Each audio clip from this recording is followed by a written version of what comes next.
जब विज्ञान हार मान जाए और आस्था चमत्कार बन जाए। हिमाचल की धरती पर प्रकृति ने जब अपना रौद्र रूप दिखाया, तेज बारिश, उफनती नदियां और हर ओर तबाही का मंजर। व्यास नदी अपने प्रचंड वेग में पहाड़ों को हिला रही थी, हर ओर अफरा तफरी मची थी। लेकिन उसी जल प्रलय के बीच एक मंदिर था जो अडिग खड़ा था, पंचवक्त्र महादेव मंदिर। लोगों ने अपनी आंखों से जो दृश्य देखा वह कल्पना से परे था। लहरों के बीच मानो एक दिव्य सर्पाकार आकृति मंदिर के चारों ओर मंडरा रही थी। स्थानीय श्रद्धालु कहते हैं वो और कोई नहीं, स्वयं शेषनाग थे। क्या ये एक चमत्कार था? इस रहस्यमयी और चमत्कारी घटना की पूरी कहानी जानने के लिए जुड़े रहिए। ये कहानी शुरू होती है दिल्ली के एक साधारण लेकिन सजीव जोड़े देवांश और दिया से, जिन्होंने अपने व्यस्त जीवन से कुछ पल चुराकर हिमाचल की शांत वादियों में खो जाने का मन बनाया था। शहर की चिल्लपों से दूर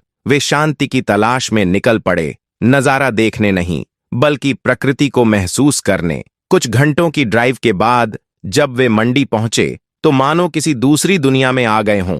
नीले आसमान के नीचे फैले हरे भरे पहाड़, कलकल बहती नदियां और हर मोड़ पर एक कहानी कहता मंदिर। मंडी से करीब 70 किलोमीटर दूर स्थित बड़ौद गांव में उन्होंने पहला पड़ाव डाला। गांव की सादगी और शांति ने उनका मन मोह लिया। वहां एक दिन बिताने के बाद वे मंडी लौट आए और शहर की संस्कृति में कुछ और दिन डूब जाने का निर्णय लिया। इसी दौरान एक स्थान ने उनका ध्यान खींचा, पंचवक्त्र महादेव मंदिर, जिसे स्थानीय लोग एक जागृत स्थल मानते हैं। यहाँ भगवान शिव अपने पंचमुखी रूप में विराजते हैं। ईशान, अघोर, वामदेव, तत्पुरुष और रुद्र, पांचों मुख, पांचों स्वरूप एक ही शिवलिंग में। देवांश और दिया ने उसी दिन मंदिर जाने की ठान ली। जब वे वहां पहुंचे, मौसम धीरे धीरे करवट ले रहा था। बादल मंडरा रहे थे और बूंदें जमीन को छूने लगी थीं। मंदिर के दर्शन कर वे अभिभूत हो गए और तय किया कि आज रात यहीं एक पास की धर्मशाला में ठहरेंगे।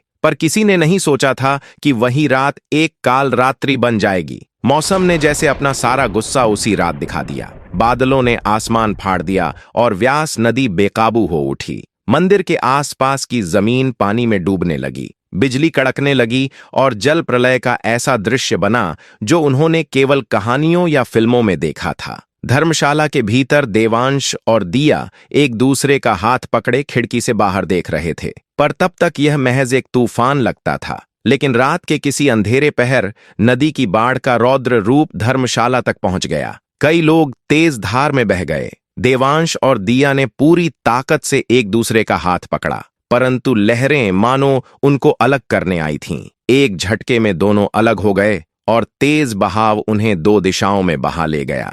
बहते हुए देवांश को केवल पानी की गर्जना, लोगों की चीखें और तबाही की आवाजें सुनाई दे रही थीं। हर ओर अंधकार और अराजकता थी, पर उसके भीतर भी एक रोशनी थी। ओम नमः शिवाय का मंत्र जो उन्होंने आंखें मूंदते ही भीतर से उठता महसूस किया। उन्होंने खुद को शिव की शरण में छोड़ दिया। फिर अचानक, जैसे किसी अदृश्य शक्ति ने उन्हें थाम लिया हो, वे एक मजबूत पेड़ से टकराए और उसे मजबूती से पकड़ लिया। उस एक पल ने उन्हें बचा लिया। शायद ये केवल संयोग नहीं था, शायद ये महादेव की लीला थी। बाहर बाढ़ का कहर अभी पूरी तरह थमा नहीं था, लेकिन कुछ घंटों बाद जैसे ही बारिश रुकने लगी और पानी का बहाव थोड़ा धीमा हुआ, देवांश ने खुद को संभालते हुए चारों ओर नजर दौड़ाई। हर तरफ सिर्फ तबाही का मंजर था, बहते हुए पेड़, टूटे हुए मकान और बह चुकी जिंदगियां, जैसे पूरी धरती चीख रही हो। लेकिन इन सब के बीच एक दृश्य ऐसा था जिसने उनकी रूह को झकझोर दिया।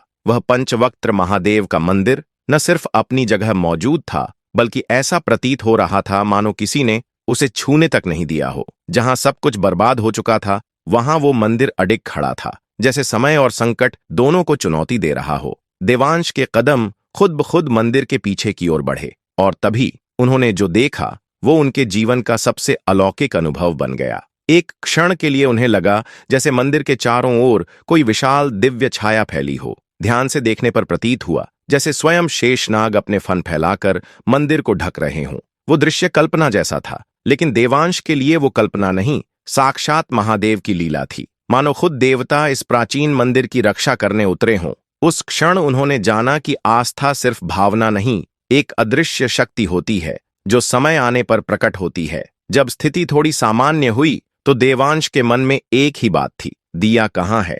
वह अब तक लापता थी। दिल में डर था पर मन में विश्वास भी। महादेव की शरण में जो है उसकी रक्षा अवश्य होगी। और जैसे उनकी इस आस्था को उत्तर मिल गया हो, कुछ ही देर में एक राहत शिविर से सूचना मिली कि दिया सुरक्षित है। जब दोनों मिले तो न कोई शब्द थे न कोई शिकायत, सिर्फ आंखों में आंसू थे और होठों पर एक ही नाम, महादेव। आपको ये घटना कैसी लगी कमेंट्स में जरूर बताइए। वीडियो पसंद आई हो तो लाइक करो, शेयर करो और चैनल को सब्सक्राइब करना न भूलें। धन्यवाद।